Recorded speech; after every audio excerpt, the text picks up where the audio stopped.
Lewis Hamilton had already survived the pressure of Hungary qualifying, but then the FIA delivered the punishment that could destroy his entire race before it even began. A three-place grid drop sounds small. It is not. In Formula One, 3 positions can mean dirty air, overheating tires, a ruined strategy, and the difference between fighting at the front or becoming trapped in traffic. But the penalty itself is only the beginning, because the real problem is what this decision exposes about Hamilton's weekend, his team's options, and the chain reaction waiting on the opening lap. One ruling has changed everything, and the most damaging consequence may not appear until the race is already slipping away. Subscribe to the channel. To understand why those 3 places matter so much, you have to look beyond the starting grid. Hungary is not a circuit where a driver can simply lose positions, wait a few laps, and recover them without paying a price. Track position matters. Clean air matters. And once a car becomes trapped behind another driver, the entire race can begin to change. That is the first danger facing Hamilton. A grid penalty does not only move a driver backwards. It changes who starts around him. It changes the cars he may have to fight into the first corner. It changes the strategy his team believed they were preparing after qualifying. Think of it like joining a crowded motorway 3 cars later than planned. The destination has not changed, but the route ahead is suddenly blocked. Every move becomes harder. Every delay creates another problem. And in Formula One, those problems multiply quickly. A driver sitting in traffic cannot always use the full speed of the car. The tires can become harder to control. The brakes can face more pressure. The timing of the first pit stop can become far more complicated because the team is no longer reacting only to its own race. It is reacting to everyone around it. But this is where the situation becomes more serious. Hamilton's penalty does not exist in isolation. It affects the opening lap, the first strategic decision, and every possible recovery move after that. One lost position can force an early attack. An early attack can damage the tires. Damaged tires can force an earlier pit stop. And one early pit stop can place the driver directly into more traffic. That chain reaction is the real threat. The punishment is officially 3 places. The damage, however, could become much larger. And there is another detail that cannot be ignored. Hamilton now enters the race knowing that his margin for error has become smaller before the lights even go out. He cannot afford a poor launch.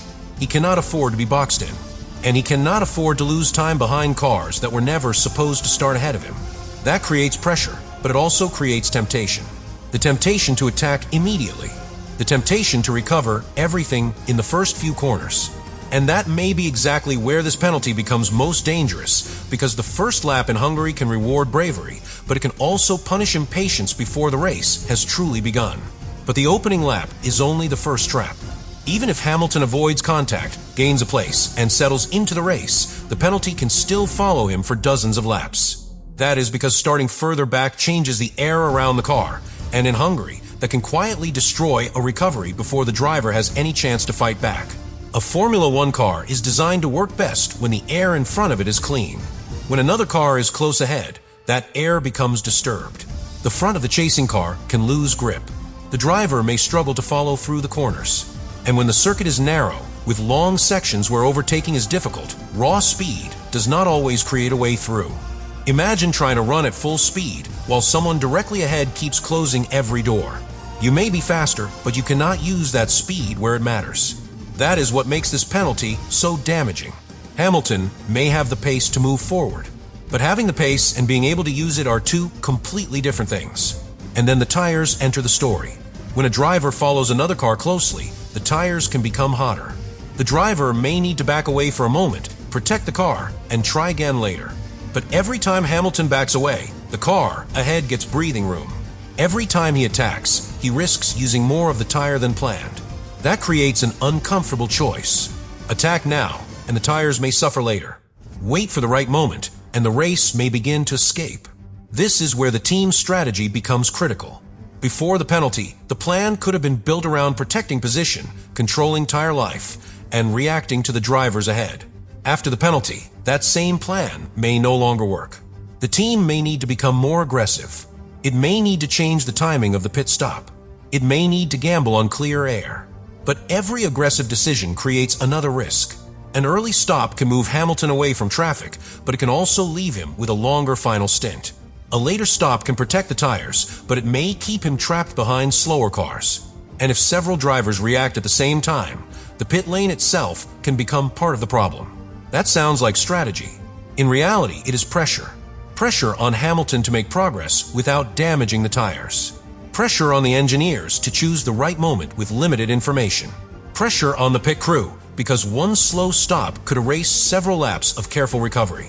And pressure on the team to decide whether it should chase the result it expected before the penalty, or accept that the race has become about limiting the damage. But there is a deeper issue. A 3-place drop can also change the emotional balance of the race. Hamilton will know that every car ahead represents time he should not have needed to recover.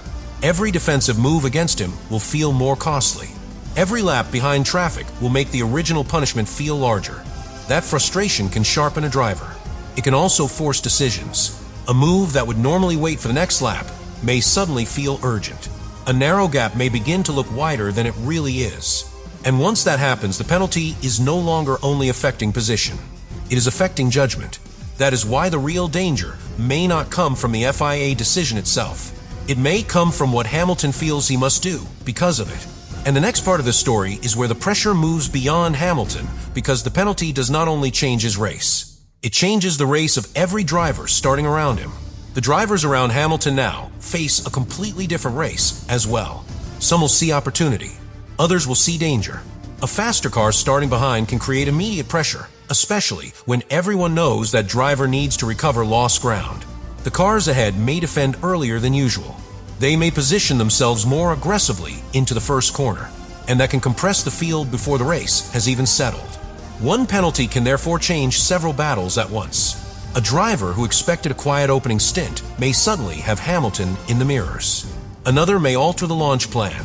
A team may decide that holding position matters more than protecting the tires. And once those choices begin, the race becomes harder to predict. But there is something even more important here. Hamilton does not need every driver ahead to make a mistake. He only needs one battle to delay the group. Imagine 3 cars fighting for the same piece of track. The first driver defends. The second driver loses momentum. The third driver arrives with more speed. Suddenly, a single fight creates an opening for someone behind. That could help Hamilton, but it could also trap him. Because when several cars enter the same corner together, the safest line is rarely the fastest line. A driver may need to lift the throttle, avoid contact, and surrender the exact momentum needed to attack on the next straight. This is why recovery drives are rarely simple. From the outside, it can look like one fast car passing several slower cars. Inside the cockpit is a sequence of tiny decisions made at enormous speed. Attack here. Wait there. Protect the front tires. Watch the car behind. Prepare the battery. Avoid the dirty air. And never lose sight of the bigger plan. One wrong decision can erase 3 correct ones. That is the balance Hamilton may need to manage from the opening lap. He has to be aggressive enough to make progress, but patient enough to keep the race alive. And those 2 demands do not always agree. The temptation will be to treat every car ahead like an emergency. But the race cannot be won in one corner. It can, however, be damaged in one corner. That distinction may define everything. There is also the question of how the drivers ahead respond when Hamilton gets close. Some may defend heavily because holding him behind could transform their own result. Others may decide that fighting too hard will only destroy their tires. A team could even tell its driver to focus on the long race rather than a battle that may be impossible to win. That creates uncertainty. Hamilton may approach one car expecting resistance and find an easy opening. Then he may reach another car that defends every inch of the circuit. The rhythm changes, the pressure rises, and every delay gives the leaders more time to disappear. But here is where the situation becomes more complicated for Hamilton's team. They are not only watching the cars directly ahead, they are watching the entire field. They need to know where clear air might appear after a pit stop. They need to judge which drivers are protecting tires and which are pushing. They need to predict whether stopping early creates freedom or simply places Hamilton behind another train of cars. A train of cars is exactly what it sounds like. Several drivers running close together, each one trapped behind the next. Passing the first car does not solve the problem. It only reveals another car directly ahead that can turn a recovery into a long, exhausting chase. And the longer Hamilton remains in that group, the more the original 3-place penalty begins to grow. Not on paper, on the track. The official punishment may never change, but its consequences can expand with every lap. A few seconds lost in traffic can affect the pit stop window. That can change the tire plan. A changed tire plan can make the final stint harder. And a harder final stint can leave Hamilton vulnerable at the exact moment he expected to attack. This is the hidden danger. The penalty may hurt most at the end of the race, not the beginning. That is why the team cannot simply react to what is happening now. It has to predict what the race will look like much later. And that prediction becomes even harder if Hamilton begins moving forward quickly. Fast progress sounds positive, but it can create a dangerous illusion. A few early overtakes may convince the team that the recovery is under control. It may encourage Hamilton to push harder. It may tempt them to delay a strategic move because the car appears strong enough to keep passing on track. Then the tires begin to fade. The gaps stop closing, and the race that looked recoverable suddenly becomes fixed in place. That is the moment the penalty becomes psychological. Because Hamilton may have done everything right, made several clean moves, and still find himself further from the front than expected. The effort increases, the reward becomes smaller, and the pressure inside the cockpit becomes heavier. But there is another side to this.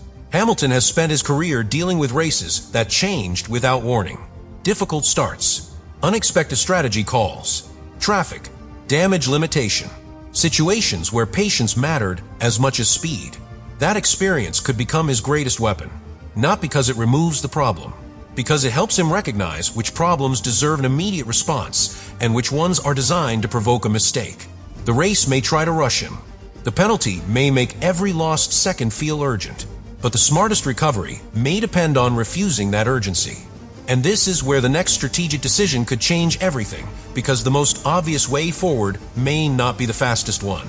The most obvious move would be to attack the race as early as possible. Push hard, clear the traffic, recover the lost places before the strategy becomes complicated. But Formula One rarely rewards the most obvious decision for very long.